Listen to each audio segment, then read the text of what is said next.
राधे राधे। आशा करती हूँ कि आप सभी लोग खुश होंगे, स्वस्थ होंगे, मस्त होंगे।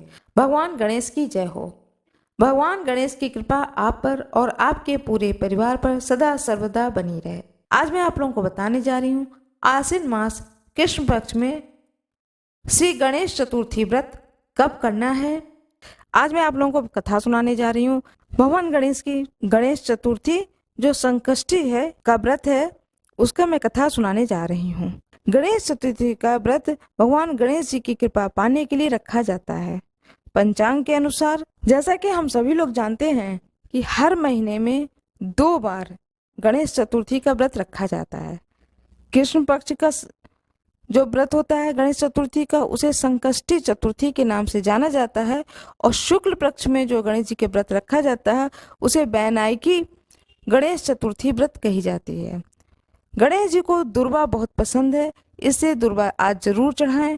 गणेश जी को सिंदूर अवश्य चढ़ाएं।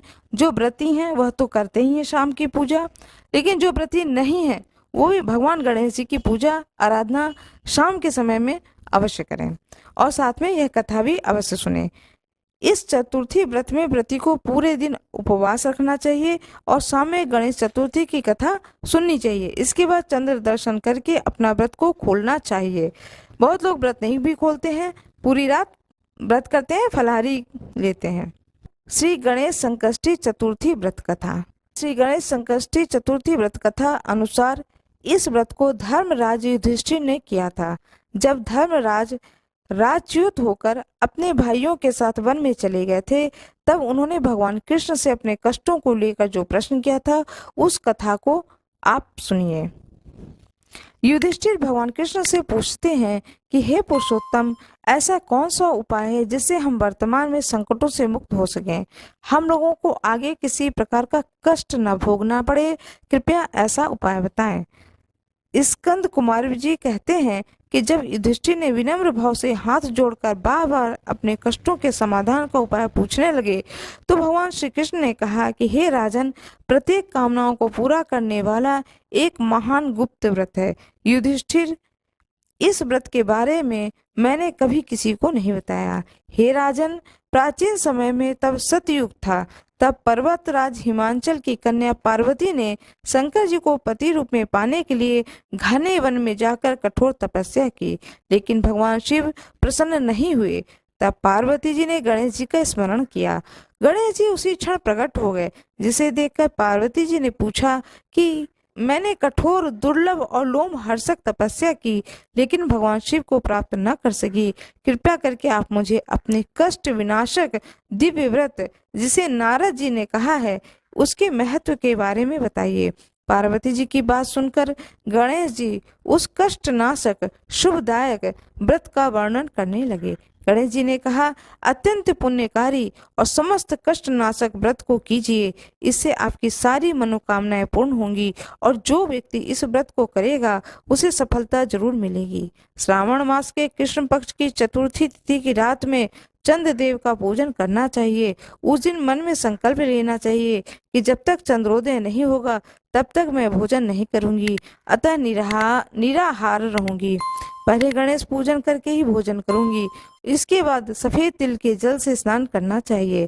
फिर मेरे पूजन करने के बाद में अपनी सामर्थ्य के अनुसार सोना, चांदी, तांबा, मिट्टी के कलश में जल भरकर उस पर गणेश जी की प्रतिमा स्थापित करनी चाहिए।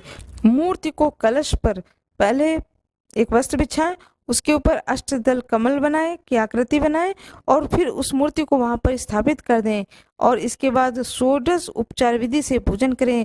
प्रतिमा का ध्यान करते हुए कहें, हे लंबोदर, हे 4 भुजा वाले, हे 3 नेत्र वाले, लाल रंग वाले, हे नील वर्ण वाले, शोभा के भंडारा, प्रसन्न मुख वाले गणेश जी, मैं आपका ध्यान करता हूँ या करती हूँ। हे गजानन, मैं आपका आवाहन करती हूँ। हे विघ्नराज, मैं आपको प्रणाम करती हूँ, और यह आसन मैं आपको दे रही हूँ, कृपया इसे ग्रहण करें। इसके बाद कहें, हे लंबोदर, यह आपके लिए पाद्य है। यह, हे शंकर सुमन, यह आपके लिए अर्ध है। हे उमापुत्र, यह आपके लिए स्नानार्थ जल है। हे वक्रतुंड, यह आपके लिए आचमनीय जल है।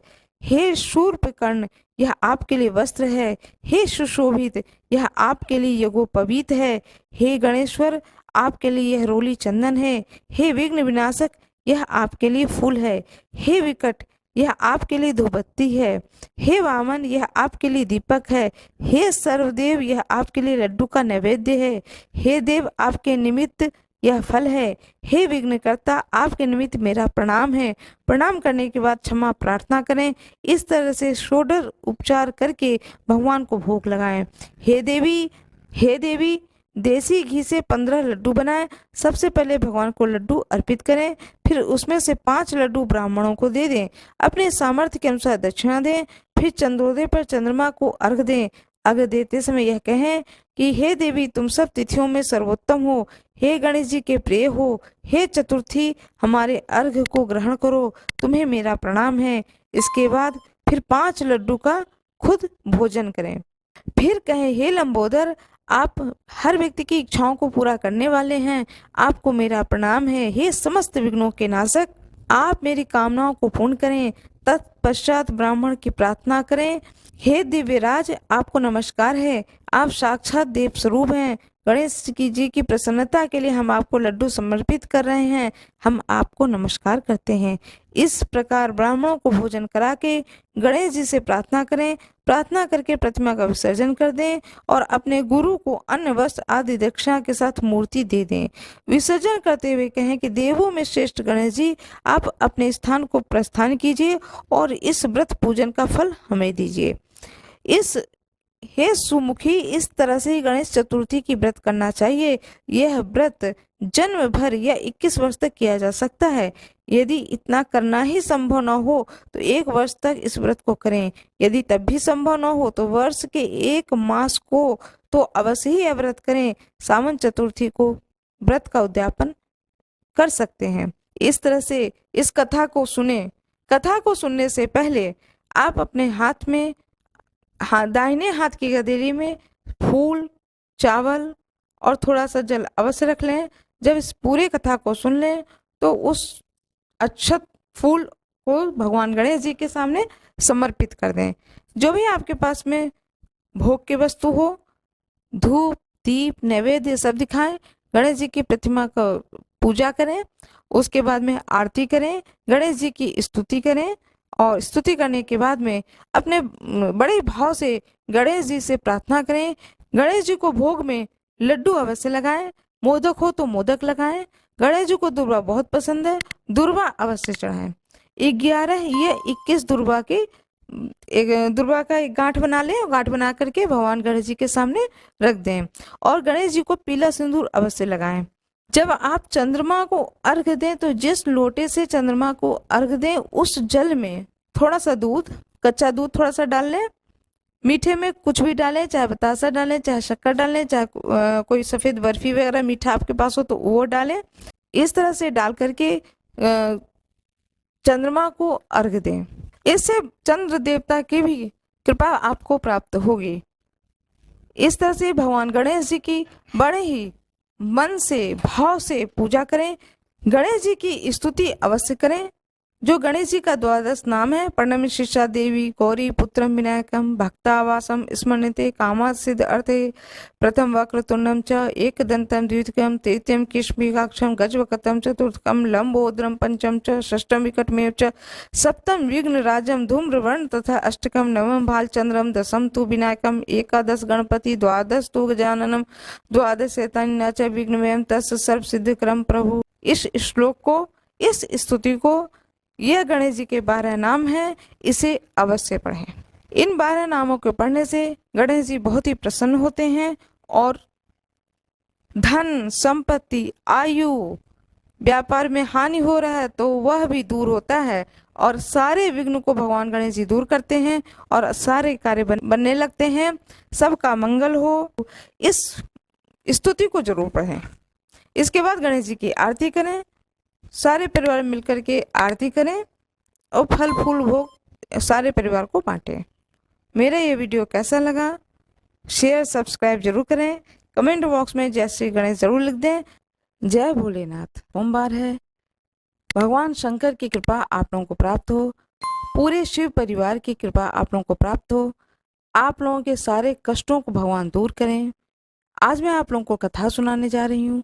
भगवान शिव की सोमवार की कथा सुनाने जा रही हूँ। जितनी देर कथा सुने उतनी देर तक हाथ में, दाहिने हाथ में साबुत चावल और थोड़े फूल उसे जरूर रखें।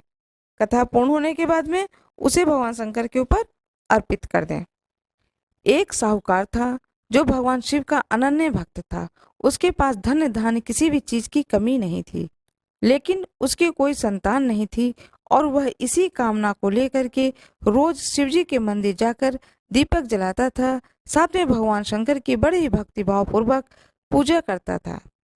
उसके इस भक्तिभाव को देखकर एक दिन माता पार्वती ने शिव जी से कहा कि हे प्रभु, यह साहूकार आपका अनन्य भक्त है।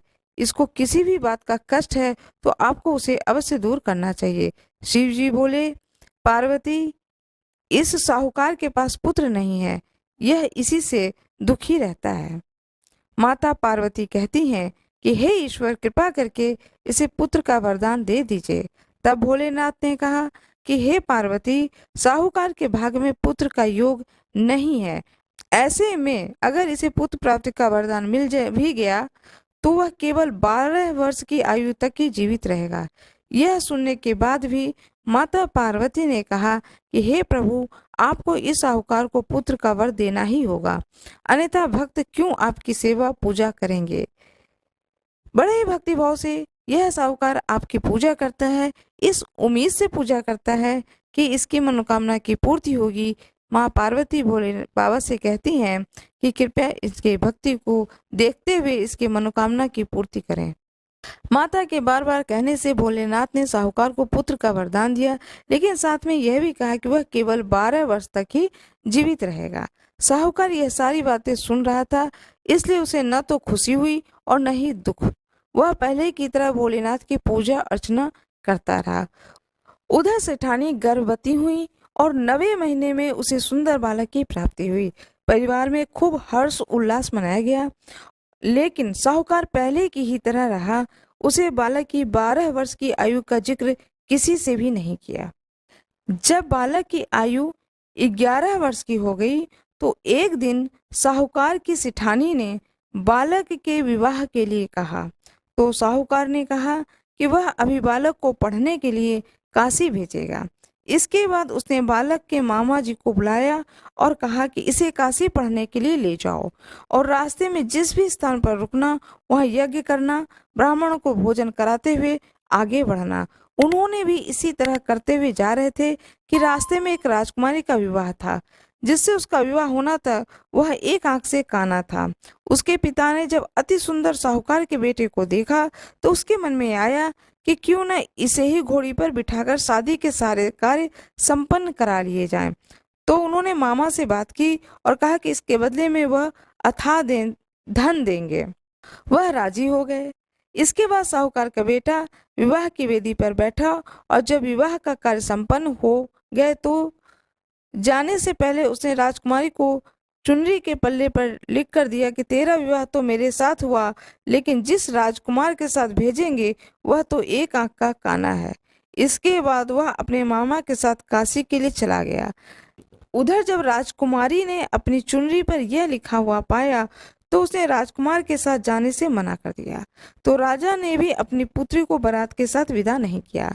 बारात वापस लौट गई। उधर मामा और भांजे काशी पहुंच गए। एक दिन जब मामा ने यज्ञ रचा रखा था और भांजा बहुत देर तक बाहर नहीं आया तो मामा ने अंदर जाकर देखा तो भांजा के प्राण निकल चुके थे।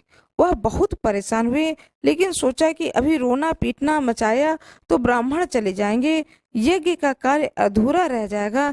जब यह यज्ञ संपन्न हुआ तो मामा ने रोना पीटना शुरू किया। उसी समय शिव पार्वती उधर से जा रहे थे। माता पार्वती ने शिव जी से पूछा, हे प्रभु, ये कौन रो रहा है? तभी पता चलता है कि यह तो भोलेनाथ के आशीर्वाद से जन्मा साहूकार का पुत्र है। तब माता पार्वती कहती हैं कि स्वामी, इसे जीवित कर दें, अन्यथा रोते रोते इसके माता पिता के प्राण निकल जाएंगे। तब भोलेनाथ ने कहा कि हे पार्वती, इसकी आयु तो इतनी ही थी, वह भोग चुका है, लेकिन माता के बार बार आग्रह करने पर भोलेनाथ ने उसे जीवित कर दिया और लड़का ओम नमः शिवाय करते हुए जी उठा। मामा भांजे दोनों ने ईश्वर को धन्यवाद दिया और अपनी नगरी की ओर लौटे। रास्ते में वही नगर पड़ा और राजकुमारी ने उन्हें पहचान लिया। तब राजा ने राजकुमारी को साहूकार के बेटे के साथ बहुत सारे धन धान्य के साथ विदा किया। उधर साहूकार और उसकी पत्नी घर के छत पर बैठे थे। उन्होंने यह प्रण कर रखा था कि यदि उनका पुत्र सकुशल न लौटा तो वह छत से कूदकर अपने प्राण त्याग देंगे। तभी लड़के के मामा ने आकर साहूकार के बेटे और बहू के आने का समाचार सुनाया, लेकिन वह नहीं माने। तो मामा ने शपथ पूर्वक कहा। तब तो दोनों का विश्वास हो गया और दोनों अपने बेटे बहू का स्वागत किए। उसी रात साहूकार को स्वप्न में शिव जी ने दर्शन दिया और कहा कि तुम्हारे पूजन से मैं प्रसन्न हुआ हूँ। इसी प्रकार जो भी व्यक्ति कथा को पढ़ेगा और सुनेगा उसके समस्त दुख दूर हो जाएंगे और मनोवांछित सभी कामनाओं की पूर्ति होगी। ओम नमः शिवाय। इस प्रकार से यह सोमवार की कथा की समाप्ति होती है। भगवान शिव की कथा पूर्ण हुई। अब भगवान शंकर की स्तुति करें। जो भी स्तुति आपको आती हो वह स्तुति करें। नमामि स्मीशान, लिंगा अष्टकम, जो भी स्तुति आती है उस स्तुति का पाठ करें। कर्पूर गौरम करुणावतारम, यह स्तुति करें। इसके बाद भगवान शंकर के पूर्ण मनोभाव से ध्यान लगा करके बड़े भावपूर्ण तरीके से आरती करें। गणेश जी की पहले आरती करें, फिर भगवान शंकर की आरती करें, माता पार्वती को आरती करें, पूरे शिव परिवार की आरती करें। आरती करने के बाद में जो भी आपने भोग लगाया है, जो भी भोग के लिए वहाँ पर प्रसाद स्वरूप रखे हैं आप, फल है, पंचामृत है और मेवा है। सूखे मेवा भी भगवान शंकर को भोग लगाया जाता है, तो मेवा है। जो जिन जिन चीज़ों का आपने भोग लगाया है उसे भोग लगाएं। भोग लगाने के बाद में आरती पूरे परिवार को दें। पूरे परिवार भावपूर्ण तरीके से आरती ले। भगवान शंकर का जो प्रसाद है उसे पूरे परिवार को दें और स्वयं भी ग्रहण करें। जो व्रती है वह स्वयं भी ग्रहण करें। इस तरह से करने से भगवान शंकर का जो ये कथा है इसको सुनने का पूर्ण फल प्राप्त होता है। भगवान शंकर के ऊपर कुछ न कुछ, जो शिवलिंग है उसके ऊपर कुछ न कुछ दक्षिणा अवश्य रख दें। इस बात का जरूर ध्यान रखें। यदि घर में पूजा कर रहे हैं तो पूजा स्थान पर शिवलिंग हो, फोटो हो, जो भी हो उस पर कुछ दक्षिणा चढ़ा दें। और यदि मंदिर में है तो भी दक्षिणा वहाँ रख दें। चलते समय उस दक्षिणा को उठा करके दान पात्र में डाल दें, या कोई पुजारी जी हो, कोई पंडित जी हो मंदिर में तो पंडित जी को दे दें। इस तरह से कुछ न कुछ दान अवश्य निकालें। पूरी पूजा समाप्त होने के बाद में भगवान शंकर से क्षमा प्रार्थना अवश्य करें। देखिए, हम सभी लोग मानव हैं, इंसान हैं, हमसे बहुत सारी गलतियां होती हैं और छोटी छोटी गलतियां बहुत सारी हो जाती हैं जाने अनजाने में। इसलिए क्षमा प्रार्थना अवश्य पढ़ें। यदि क्षमा प्रार्थना आपको नहीं याद है तो आप हृदय से हाथ जोड़ करके खड़े हो जाएं भगवान शंकर के सामने। अपनी मनोकामना को बताएं कि हे ईश्वर, मेरा ये मनोकामना है, इसकी पूर्ति करें। जो भी आपकी मनोकामना हो उसे बोलें। उसके बाद में क्षमा मांगे भगवान से कि मेरे पूजा करने में जो भी त्रुटि रह गई हो, जो भी मुझसे गलती हो गई हो, हे प्रभु, हे करुणानिधान, आप तो दया के सागर हो और मैं एक मनुष्य हूँ, मेरी उस गलती को अवश्य क्षमा करें। इस तरह से विनीत भाव से भगवान से क्षमा मांगे। जितनी देर कथा सुने उतनी देर तक दाहिने हाथ में साबुत चावल और थोड़े फूल उसे जरूर रखें। कथा पूर्ण होने के बाद में उसे भगवान शंकर के ऊपर अर्पित कर दें। यह कार्य अवश्य करें। ओम नमः शिवाय, इस मंत्र का जाप अवश्य करें। शिवालय में खड़े हो चाहे घर में हो, 108 बार जरूर पढ़ें। रुद्राक्ष का माला हो तो उसके ऊपर 108 बार जरूर पाठ करें। ओम नमः शिवाय का अवश्य जाप करें। मेरा ये वीडियो अच्छा लगा हो तो कमेंट बॉक्स में जरूर बताएं, ओम नमः शिवाय लिखें। मेरे वीडियो को लाइक करें, शेयर करें, चैनल को सब्सक्राइब करें। हर हर महादेव। बाबा भोलेनाथ की जय, माता पार्वती की जय, भगवान गणेश की जय, भगवान विष्णु की जय, सभी देवी देवताओं की जय। हर हर महादेव। बाबा भोलेनाथ की जय, माता पार्वती की जय, भगवान गणेश की जय, भगवान विष्णु की जय, सभी देवी देवताओं की जय। श्री महालक्ष्मी व्रत कथा। आज मैं आप लोगों को कथा सुनाने जा रही हूँ, महालक्ष्मी व्रत कथा। यह व्रत कथा जितने दिन तक आप लक्ष्मी जी की पूजा करें, पूरे 16 दिन की, तो नित्य प्रति इस कथा को सुने। पूरे 16 दिन लगातार इस कथा को अवश्य सुने। इस कथा को सुनने से घर की दुख और दरिद्रता दूर होती है। कहते हैं यह दरिद्रता नाशक कथा है। इस कथा को सुनने से घर में सुख, संपत्ति और ऐश्वर्य की प्राप्ति होती है। हाथ में पुष्प और चावल ले लें। यह व्रत भाद्रपद के शुक्ल पक्ष की अष्टमी तिथि को आरंभ करके आश्विन मास के कृष्ण पक्ष की अष्टमी को समापन किया जाता है। व्रत कथा। एक समय की बात है, महर्षि द्वैपायन व्यास जी हस्तिनापुर आए। उनका आगमन सुनकर के समस्त राजकुल के कर्मचारी महाराज भीष्म सहित उनका सम्मान आदर कर राजमहल में महाराजा को सुवर्ण के सिंहासन पर विराजमान करके अर्ध पाद्य आचमन से उनका पूजन किया। व्यास जी के स्वस्थ चित्त होने पर राजरानी गांधारी और माता कुंती ने हाथ जोड़कर प्रश्न किया कि महाराज, आप त्रिकालज्ञ हैं, तत्वदर्शी हैं। आपसे हमारी प्रार्थना है कि स्त्रियों को कोई ऐसा व्रत, सरल पूजन बताइए जिससे हमारी राज्य लक्ष्मी, सुख, पुत्र, पौत्र, परिवार सदा सुखी रहे। इतना सुनकर व्यास जी ने कहा कि हम ऐसे व्रत का उल्लेख कर रहे हैं जिससे सदा लक्ष्मी जी स्थिर होकर के निवास करती हैं उस स्थान पर और सुख प्रदान करेंगी। यह श्री महालक्ष्मी व्रत जिसका पूजन प्रतिवर्ष आश्विन, जिसे कि क्वार का महीना भी कहा जाता है, कृष्ण पक्ष की अष्टमी को माना जाता है। तब राजरानी गांधारी ने कहा कि हे महात्मन, यह व्रत कैसे आरंभ होता है, किस विधान से पूजन होता है, यह विस्तार से बताने का कष्ट करें। तब महर्षि जी ने कहा कि भाद्रपद शुक्ल पक्ष की अष्टमी के दिन सुबह व्रत का मन में संकल्प कर किसी जलाशय में जाकर स्नान कर स्वच्छ वस्त्र पहनकर ताजी दुर्वा से महालक्ष्मी जी को जल का तर्पण देकर प्रणाम करना चाहिए। फिर घर आकर शुद्ध 16 धागों का एक गंडा बनाकर प्रतिदिन एक गांठ लगानी चाहिए। इस प्रकार 16 दिन की 16 गांठ का एक गंडा तैयार कर आश्विन माह के कृष्ण पक्ष की अष्टमी को व्रत रखकर मंडप बनाकर चंदोबा तानकर उसके नीचे माटी के हाथी पर महालक्ष्मी की मूर्ति स्थापित कर तरह तरह की पुष्प मालाओं से लक्ष्मी जी व हाथी का पूजन करके कई पकवान एवं सुवासित पदार्थों का नैवेद्य समर्पण करें। श्रद्धा सहित महालक्ष्मी व्रत करने से आप लोगों को राजलक्ष्मी सदा स्थिर रहेंगी। ऐसा विधान बताकर व्यास जी अपने आश्रम को प्रस्थान कर गए। इधर समय अनुसार भाद्रपद मास के शुक्ल पक्ष की अष्टमी से समस्त राजघरानों की नारियों एवं नगर स्त्रियों ने श्री महालक्ष्मी के व्रत आरंभ कर दिया।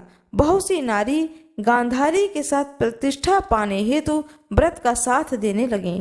कुछ नारी माता कुंती के साथ भी व्रत को आरंभ करने लगीं, पर गांधारी जी द्वारा कुछ द्वेष भाव चलने लगा। ऐसा होते होते 15 दिन व्रत के समाप्त होकर 16वां दिन आश्विन कृष्ण पक्ष की अष्टमी का दिन आ गया। उस दिन प्रातः काल से नर नारियों ने उत्सव मनाना आरंभ कर दिया और समस्त नर नारी राजमहल में गांधारी जी के यहाँ उपस्थित हो तरह तरह से महालक्ष्मी जी के मंडप व माटी के हाथी बनाने और सजाने की तैयारियां करने लगीं।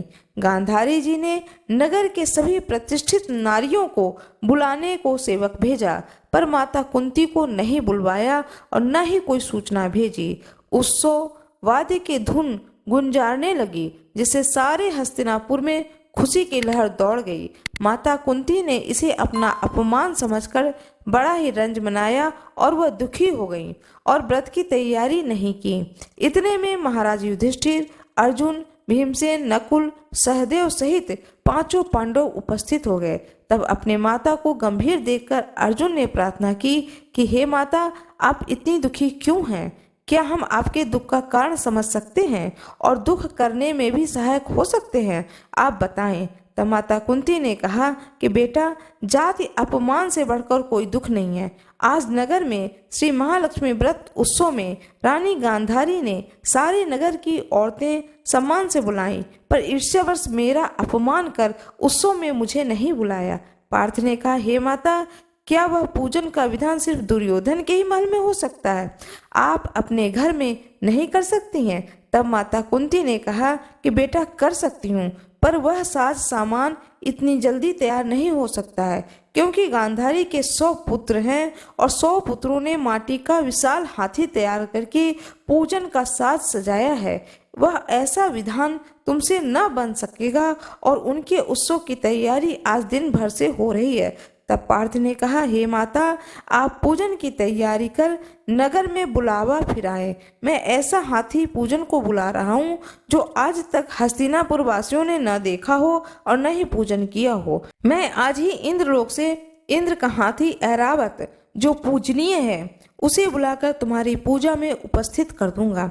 आप अपनी तैयारी करें। इधर माता कुंती ने सारे नगर में पूजा का ढिंढोरा पिटवा दिया और पूजा की विशाल तैयारी होने लगी। तब अर्जुन ने सुरपति को ऐरावत भेजने का पत्र लिखा और एक दिव्य बाण में बांधकर धनुष पर रखकर देवलोक इंद्र की सभा में फेंका। इंद्र ने बाण से पत्र निकालकर पढ़ा तो आश्चर्य से अर्जुन को लिखा कि हे पांडु कुमार, ऐरावत तो भेज दूंगा, पर वह इतनी जल्दी स्वर्ग से कैसे उतर सकता है? तुम इसका उत्तर शीघ्र ही लिखो। पत्र पाकर अर्जुन ने पत्र में बाणों का रास्ता बना के हाथी उतारने की बात लिखकर पत्र वापस कर दिया। इंद्र ने मातली सारथी को आज्ञा दी कि वह हाथी को पूर्ण रूप से सजाकर हस्तिनापुर में उतारने का प्रबंध करो। महावत ने तरह तरह के साज सामान से ऐरावत को सजाया। देवलोक की अंबर झूल डाली गई। सुवर्ण की पालकी रत्न जड़ित कलशों से बांधी गई। माथे पर रत्न जड़ित जाली सजाई गई। पैरों में घुंघरू सुवर्ण मणियां बांधी गईं, जिसकी चकाचौंध पर मानवजात की आंखें नहीं ठहर सकती थीं। इधर सारे नगर में धूम हुई कि कुंती माता के घर सजीव इंद्र का ऐरावत बाणों के रास्ते पर स्वर्ग से उतरकर पूजा जाएगा। सारे नगर के नर नारी, बालक और वृद्धों की भीड़ ऐरावत को देखने एकत्रित होने लगी। गांधारी के राजमहल में भी इस बात की चर्चा हुई। बड़ी चहल पहल मच गई। नगर की नारियां पूजन थाली लेकर भागने लगीं और माता कुंती के महल में उपस्थित होने लगीं। देखते ही देखते सारा महल पूजन करने वाली नारियों से ठसाठस भर गया। सारे नगरवासी ऐरावत के दर्शन को गली, सड़क, महल, अटारियों पर एकत्र हो गए। माता कुंती ने ऐरावत को खड़ा करने हेतु रंग बिरंगे चौक पुरवाकर नवीन रेशमी वस्त्र बिछवा दिए। हस्तिनापुर निवासी तरह तरह के स्वागत तैयारी में फूल, माला, अबीर, केसर हाथों में लेकर पंक्तिबद्ध खड़े थे। इधर इंद्र की आज्ञा पाकर ऐरावत स्वर्ग से बाणों के बनाए रास्ते से धीरे धीरे आकाश मार्ग से उतरने लगा, जिसके आभूषणों की आवाज नगरवासियों को आने लगी। ऐरावत के दर्शन के लिए नर नारियों ने जय जयकार के नारे लगाने आरंभ किए। ठीक सायंकाल ऐरावत माता कुंती के महल के चौक में उतर आया। समस्त नर नारियों ने पुष्प, माला, अबीर, केसर को चढ़ाकर हाथी का स्वागत किया। महाराज धौम में पुरोहित द्वारा ऐरावत पर महालक्ष्मी जी की मूर्ति स्थापना करके वेद मंत्रों द्वारा पूजा की गई। नगरवासियों ने लक्ष्मी पूजा का कार्य करके ऐरावत की पूजा की। फिर तरह तरह के मेवा, पकवान ऐरावत को खिलाए गए। ऊपर से जमुना जल पिलाया गया। फिर तरह तरह के पुष्पों की ऐरावत पर वर्षा की गई। पुरोहित द्वारा स्वस्ति पुण्याह वाचन पर व्रती नारियों द्वारा लक्ष्मी जी का पूजन विधान से कराया गया। कुंती ने व्रत के डोरे के गंडा में 16वीं गांठ लगाकर लक्ष्मी जी के सामने समर्पण किया। ब्राह्मणों को पकवान, मेवा, मिठाई देकर भोजन की व्यवस्था की। तब वस्त्र, द्रव्य, सुवर्ण, अन्न, आभूषण देकर ब्राह्मणों को संतुष्ट किया। तत्पश्चात सभी नर नारियों ने महालक्ष्मी जी का दीपक जलाकर प्रेम से संपूर्ण पूजन कर आरती आरंभ की। भगवान विष्णु की जय हो, माता महालक्ष्मी की जय हो, ऐरावत हाथी की जय हो। जिस तरह से कुंती माता के आंगन में ऐरावत पर सवार होकर माता लक्ष्मी विराजित की गई, घर आंगन में पूजा हुआ और नगर के सभी नगरवासी आए और सुंदर विधि विधान से माता कुंती ने पूजा की। इसी तरह से सभी भक्तों के घर में आंगन में इसी तरह से सुंदर तरीके से माता लक्ष्मी का पूजन हो, सदा सर्वदा पूजन होती रहे और उनकी कृपा सभी पर होती रहे। महालक्ष्मी जी की पूजा भाद्रपद कृष्ण पक्ष की अष्टमी तिथि से आरंभ होकर के आश्विन मास की अष्टमी तिथि तक यह महालक्ष्मी पूजन चलता है, जो कि पूरे 16 दिन तक चलता है। इस कलयुग में इंसान की इज्जत तभी होती है जब उसके पास लक्ष्मी होती है, धन होता है, वैभव होता है, तभी उसका यश होता है। सारे गुणगान सब कुछ धन और वैभव पर टिका हुआ है। इससे बहुत ही जरूरी है कि लक्ष्मी की कृपा सब पर बनी रहे। जो कोई भी इस व्रत का अनुष्ठान करता है 16 दिन के लिए, कहते हैं माता लक्ष्मी उस पर प्रसन्न होती हैं, उसे धन, धान्य, वैभव, लक्ष्मी, यश, कीर्ति सभी चीजों की प्राप्ति होती है। मेरा यह वीडियो कैसा लगा कृपया कमेंट बॉक्स में जरूर बताएं।